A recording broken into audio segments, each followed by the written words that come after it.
ముఖ్యమంత్రి చంద్రబాబు నాయుడు గారు అమరావతి రాజధాని పనులు శరవేగంగా ముందుకు తీసుకెళ్తామనంటే వైఎస్ఆర్సీపీ పార్టీకి సంబంధించినటువంటి కొంతమంది సోషల్ మీడియాలో విస్తృత స్థాయిలో బురద జల్లే రాజకీయాలు చేస్తా ఉన్నారు. ఇదిగో చంద్రబాబు నాయుడు గారు అమరావతి రాజధాని పని మీదే దృష్టి పెట్టారు. రాష్ట్రాన్నంతా పక్కన పెట్టేశారు. ఒక్క అమరావతిని అభివృద్ధి చేసుకుంటే చాలు అంటూ మరి కొంతమంది మాట్లాడుతా ఉన్నారు. ఇంకొంతమంది సూపర్ సిక్స్ పథకాలు లేవు. అది లేదు, ఇది లేదు. అమరావతి అంటాడు, విజన్ అంటారు. అసలు ఆంధ్ర రాష్ట్రాన్ని పట్టించుకునే దాఖలాలు ఏమైనా ఉన్నాయా అంటూ మరి కొంతమంది. ఇంకొంతమంది 7 నెలల పరిపాలన పూర్తయిపోయింది. ఇప్పుడు వరకు చేసినటువంటి పనులేమయ్యా ఉన్నాయా అంటూ మరి కొంతమంది మాట్లాడుతా ఉన్నారు. కనీసం మీరు ఆంధ్ర రాష్ట్రంలో ఉంటున్నారా? లేదంటే పక్క దేశాల్లో లేదంటే ఇతర ఎక్కడైనా రాష్ట్రాల్లో ఉంటూ ఆంధ్ర రాష్ట్రంలో వీడియోలు చూసుకుంటా, టీవీ ఛానెల్స్ నొక్కుకుంటా, వాళ్ళు చెప్పినయి, వీళ్ళు చెప్పినయి వినేసి ఈట్లి మీద రాసేయడమేనా? ఆటిల మీద వీడియోలు చేసేయడమేనా? కనీసం కాస్త ఆలోచించుండాలి ఉండాలి కదా! అసలు ఆంధ్ర రాష్ట్రంలో మీరు నిజంగా ఉంటే, ఈ 7 నెలల్లో అభివృద్ధి ఎలా జరుగుతా ఉంది? అమరావతి రాజధాని పనులు ఎలా ఉన్నాయో మీకు అర్థమవుద్ది. అధికారంలోకి రావడంతోనే కూటమి ప్రభుత్వంలో చంద్రబాబు నాయుడు గారు, పవన్ కళ్యాణ్ గారు కేంద్రంతో మాట్లాడి అమరావతి రాజధాని నిర్మాణం కోసం 15,000 కోట్ల రూపాయల నిధులు విడుదల చేయించుకున్నారు. దీని మీద ఎంత దారుణంగా విస్తృత స్థాయిలో బురద జల్లే రాజకీయాలు చేశారు. 15,000 కోట్ల రూపాయలు అప్పులు తెచ్చారు కదా! ఇది అప్పే కదా! ఈ అప్పు మళ్ళీ తిరిగి కట్టాలి కదా! అని చెప్పి విస్తృత స్థాయిలో బురదలు జల్లే రాజకీయాలు చేశారు. అప్పుడు కేంద్ర ఫైనాన్స్ మినిస్టర్ నిర్మల సీతారామన్ గారు ఈ అమరావతి రాజధానికి ఇచ్చినటువంటి 15,000 కోట్ల రూపాయల మీద ఒక అంశం మీద మాట్లాడారు. ఆంధ్ర రాష్ట్రానికి మేము 15,000 కోట్ల రూపాయలు నిధులిస్తున్నాం. ఇవి రాష్ట్ర ప్రభుత్వం కట్టాల్సిన అవసరం లేదు. ఈ అప్పంతా కేంద్రమే భరిస్తుంది. మీరు హ్యాపీగా మీ రాజధాని పనులు చేసుకోండి. ఇంకా కావాలంటే మీకు అదనంగా కొన్ని కోట్ల రూపాయలు మేము రిలీజ్ చేస్తాం. హ్యాపీగా మీ పని మీరు చేసుకోండి. ఆంధ్ర రాష్ట్రంలో రాజధాని పనులు శరవేగంగా పూర్తి చేయండి అంటూ కేంద్రం చంద్రబాబు నాయుడు గారికి సూచనలు తెలియజేసింది. అప్పుడు మీ బురద జల్లే రాజకీయాలు ఆపడం మొదలుపెట్టారు. ఈ రోజుకి కూడా ఏదైతే అమరావతి రాజధాని కోసం 30,000 కోట్ల రూపాయలు శాంక్షన్ చేసి కేబినెట్ సమావేశాల్లో ఈ పనులు వేగవంతం చేసుకొని అక్కడ సచివాలయాలు నిర్మిస్తా ఉన్నారు. ఐఏఎస్ ఆఫీసులకు సంబంధించిన భవనాలు నిర్మిస్తా ఉన్నారు. గూగుల్ హబ్బులను ఏర్పాటు చేస్తా ఉన్నారు. అభివృద్ధి పనులు చక్కగా చేసుకుంటా ఉంటున్నారు. ఆల్రెడీ ఏదైతే ఈ రింగ్ రోడ్లు ఉన్నాయో, ఆ రింగ్ రోడ్డు సంబంధించిన అన్నిటిని లైన్ చేస్తా ఉన్నారు. ఇంత అభివృద్ధి పనులు మీకు కళ్ళకు కట్టినట్టు కనబడతా ఉండంటే వీటిల్లో మీరు ఎక్కడో ఆఫీస్ రూముల్లో కూర్చొని మీ ఇష్టం వచ్చినట్టు రాతలు రాస్తే అది నిజమైపోతాయా? కేవలం 11 సీట్లు వచ్చినాయి మీకు గతంలో. కేవలం మీకు 11 సీట్లు వచ్చినాయి తిప్పి తిప్పి కొడితే. గతంలో మీకు 150, 160 సీట్లు వచ్చినాయి. మీకు ఈ రోజున కేవలం 11 సీట్లు వచ్చినా సరే కనీసం ఆలోచించాలిగా. లేనిది ఉన్నట్టు ఉన్నది లేనట్టు క్రియేట్ చేసి మాట్లాడబట్టి అక్కడ అలా చేసేసాం, ఇక్కడ ఇలా చేసాం అని చెప్పి జరగనటువంటి గొప్పల్ని విపరీతంగా గొప్పలు చెప్పేసాము. ఈట్లి మీదే కదా మరి ఎంత దారుణంగా గొప్పలు చెప్పుకోబట్టే కదా మన జీవితం 11 సీట్లుగా పడిపోయింది అని చెప్పి ఇప్పుడు కూడా ఆలోచించకపోతే ఎలాగా? మీలాంటి వాళ్ళు మాట్లాడబట్టే కదా జగన్మోహన్ రెడ్డి మొత్తం బరువు పోయింది. పాపం జగన్మోహన్ రెడ్డి అభివృద్ధి చేసేవాడు లేదు కాస్త పక్కన పెడితే, జగన్మోహన్ రెడ్డిని జాకీలతో లేపడం కోసం విశ్వ ప్రయత్నాలు చేసి 11 సీట్లు పడేలా చేశారు. మళ్ళీ రాబోయే రోజులు మీరు ఇలాగే జాకీలు పెట్టి లేపాలి, కూటమి ప్రభుత్వం విమర్శించాలనుకో రేపు ఆ 11 సీట్లు కూడా వస్తాయిలేని డౌటు. కాస్త ఆలోచించండి. ఏంటంటే అమరావతి పనులు ఎందుకు పనికి రాకుండా పక్కన పడేసారని చెప్పి మీరు మాట్లాడారు కదా! అమరావతి పని మీద దృష్టి పెట్టారు చంద్రబాబు నాయుడు గారు. ఆంధ్ర రాష్ట్రాన్ని గాలికి వదిలేసారని చెప్పి మాట్లాడుతున్నారు కదా! ఇదే అమరావతిని జగన్మోహన్ రెడ్డి ఎంత దారుణంగా మాట్లాడండి అప్పట్లో. ఇదొక శ్మశానం అన్నాడు. ఇదొక ఎడారి అన్నాడు. పందులు తిరిగితాయి అన్నాడు ఈ అమరావతి రాజధాని గురించి.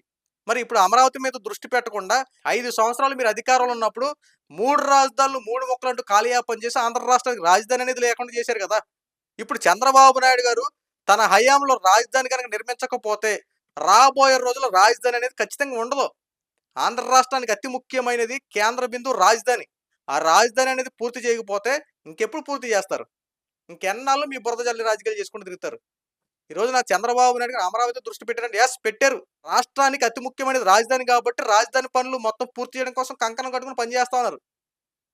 మీరెన్ని బురద జల్లి రాజకీయాలు చేసినా, శవ రాజకీయాలు చేసినా, విస్తృత స్థాయిలో విరుచుకుపడ్డా పనులు ఆగే ప్రసక్తే లేదు. రాష్ట్రంలో రాజధాని పనులు శరవేగంగా పూర్తవుతా ఉన్నాయి. దీనికి ఎవరైనా అడ్డంకులు పెట్టినా వీళ్ళ మీద కూడా సివియర్ యాక్షన్ తీసుకుంటారు. దాంట్లో ఎటువంటి సందేహం లేదు. ఇంకొంతమంది వైఎస్ఆర్సీపీ పార్టీలోనే కొంతమంది ఏకంగా ఆ నాయకుల పేర్లు నేను చెప్పను గానీ, కొంతమంది నాయకులు బ్యాంక్‌కి ఏదైతే ఈ అమరావతి రాజధాని నిర్మాణం కోసం ఏదైతే ఈ అమరావతి రాజధాని నిర్మాణం కోసం ప్రపంచ బ్యాంక్ దగ్గర లోన్ పెట్టుకుంటాకెళ్తే, ఆ లోన్ గురించి వీళ్ళు చెప్పినటువంటి దరిద్రపు కొట్టు మాటలేంటంటే, ఈ వైఎస్ఆర్‌సీపీ పార్టీకి సంబంధించిన కొంతమంది నాయకులు ప్రపంచ బ్యాంక్‌కి ఏం చెప్పారంటే, "ఇదిగో ఆంధ్ర రాష్ట్రంలో అమరావతి అని ఊరుంది. ఆ అమరావతిని రాజధానిగా చంద్రబాబు నాయుడు గారు కడతన్నారు. కానీ అక్కడ ఉన్నటువంటి భూములన్నీ బలవంతంగా లాగేసుకున్నాడు చంద్రబాబు నాయుడు గారు. ఆళ్ళందరూ బెదిరించి లాక్కున్న భూములు. రేపన్న రోజున రైతులు తిరగబడతా ఉంటారు. మీరిప్పుడు చంద్రబాబుని నమ్మి అమరావతి రాజధాని నిర్మాణం కోసం గనక మీరు లోన్ ఇచ్చారనుకో, ఖచ్చితంగా మీరు మునిగిపోతారు. ఆ అప్పు మొత్తం ఎగ్గొట్టేస్తాడు. అదంతా ప్రజల నెత్తి మీద ఏస్తాడు. చంద్రబాబు మొత్తం తినేస్తాడని చెప్పి విస్తృత స్థాయిలో బురద జల్లి రాజకీయాలు లేనిపోయిన మాటలు ప్రపంచ బ్యాంకే చెప్పారు. కానీ ప్రపంచ బ్యాంక్ ఇదేది నమ్మల. మేము లోన్ ఇవ్వడానికి సిద్ధంగా ఉన్నాం. అమరావతి రాజధాని పనుల కోసం మేము ఆల్రెడీ ఒప్పందం కుదుర్చుకొని ఖచ్చితంగా మేము లోన్ ఇస్తాము. ఎంత అమౌంట్ కావాలో అంత అమౌంట్ మేము శాంక్షన్ చేస్తాము. సో, అమరావతి పనులు జరుగుతాయని చెప్పి ఆ ప్రపంచ బ్యాంకు తిప్పి కొట్టినట్టు రిప్లై ఇచ్చింది. ఆంధ్ర రాష్ట్రంలో అమరావతి రాజధాని పనులు జరగనీయకుండా ఎంత విషం కక్కే రాతలు రాస్తా ఉన్నారో చూడండి ఇప్పుడు. మీరు అభివృద్ధి చేయరు, చేసేవాళ్ళని చేయనివ్వరు. మీరు పరిపాలన చేయడం చేత కాదు, చేసేవాళ్ళకి అవకాశం ఇస్తే వాళ్ళు సరిగ్గా చేయనీయకుండా అడ్డుపడతారు. ఏంటండి ఇది? గత 5 సంవత్సరాలు మీరు పరిపాలన చేసినటువంటి విధానం నచ్చక ప్రజలు మిమ్మల్ని పక్కన కూర్చోబెడితే, కనీసం ప్రతిపక్షం ఇవ్వడానికి కూడా ఇష్టపడక పక్కన కూర్చోబెడితే, మేమే ముఖ్యమంత్రి, మేమే పరిపాలించేది, వైఎస్ఆర్‌సీపీ పార్టీ లీడింగ్‌లో ఉంది. మేము ఆడిందే ఆట, పాడిందే పాట అన్నట్టు మీరు విస్తృత స్థాయిలో ఇలా రెచ్చిపోతా ఉండంటే, కూటమి ప్రభుత్వం సైలెంట్‌గా ఉందో చూసారా? ఇది కాస్త బాధ కలుగుతా ఉంది. అయ్యా చంద్రబాబు నాయుడు గారు, నారా లోకేష్ గారు, పవన్ కళ్యాణ్ గారు, హోమ్ మినిస్టర్ అనిత గారు, ఒక్కసారి ఇలా తప్పుడు రాతలు రాసేవాళ్ళ మీద, లేనిపోయిన ఆరోపణలు చేసేవాళ్ళ మీద కాస్త ఒక్కసారి ఆళ్ళ వైపు చూడండి సార్. ఇక్కడ అమరావతి పనులు జరగనీయకుండా ఎంత దారుణంగా విరుచుకుపడుతున్నారో, అలాంటి వారి మీద ఒక్కసారి మీరు కన్నెర్ర చేసి చూస్తే, ఖచ్చితంగా రాబోయే రోజుల్లో ఈ అమరావతి పనులు శరవేగంగా ఇంకా పూర్తవుతా ఉంటాయి. లేదంటే ప్రతి దానికి అడ్డంకులు చెప్పేవాళ్ళు ఎక్కువైపోయారు. కూటమి ప్రభుత్వం చేస్తున్న పరిపాలనకే వ్యతిరేకత ఎందుకొస్తుందంటే, వీళ్ళు లేనిపోయినయి చెప్పబట్టే. పరిపాలన అంతా బానే ఉంది. ప్రజలు నమ్ముతున్నారు. కానీ ఈ బురద జల్లే రాజకీయాలు చేసేవాళ్ళని కంట్రోల్ చేయకపోతే రాబో రోజుల్లో చాలా ప్రమాదం అండి. నారా లోకేష్ గారు రెడ్ బుక్ నినాదం పక్కన పెట్టేశారని చెప్పి కొంతమందిలో ఇంకా ఈ నానుడు ఇంకా మొదలైంది. నారా లోకేష్‌కి రెడ్ బుక్ పాలన తెరవాలి. ఆ రెడ్ బుక్ అనే నినాదం ప్రజల్లో ఎంత బలంగా నాటితే ఆళ్ళు అంత సైలెంట్‌గా ఉంటారు. ఈ రోజున కార్యకర్తల మీద దాడులు జరుగుతా ఉన్నాయి. నోరెత్తితే వాళ్ళ మీద విరుచుకుపడిపోతా ఉన్నారు.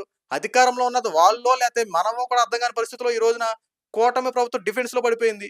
ఇక్కడ వైఎస్ఆర్‌సీపీ పార్టీలు విస్తృత స్థాయిలో బురద జల్లే రాజకీయాలు చేసేస్తున్నారు. వాస్తవాలు ప్రజలకు తెలియనీయకుండా అడ్డుపడతా ఉన్నారు. ఇప్పటికైనా కూటమి ప్రభుత్వం కాస్త కళ్ళు తెరిచి ఇలాంటి వారి మీద సరైన నిర్ణయం తీసుకొని, ఇలాంటి వారి మీద చర్యలు తీసుకోపోతే రాబోయే రోజుల్లో కూటమి ప్రభుత్వానికి చాలా ప్రమాదకరం. సో, కాస్త ఇలాంటి బురద జల్లే వారికి కౌంటర్ అటాక్ ఇవ్వడం కోసం టీడీపీ కార్యకర్తలు సన్నద్ధంగా ఉండాలి. కాబట్టి అమరావతి మీదే కాదు, చంద్రబాబు నాయుడు గారు ఏ పని చేసినా ఆ పని మీద విస్తృత స్థాయిలో బురద జల్లుతున్నారు. శవరాజకీయాలు చేస్తున్నారు. ఇలాంటి వాళ్ళందరూ తిప్పికొట్టాలి. మనం కూడా మన యొక్క స్టాండ్ మీద మనం ఉందాం. రాబోయే రోజుల్లో ఎవడైనా సరే తప్పుడు రాతలు రాసినా, తప్పుడు ఆరోపణలు చేస్తే వాళ్ళ మీద మనదైన శైలిలో, మన యొక్క మాటల ద్వారా వాళ్ళకి వాస్తవాలు తెలియపరుద్దాం.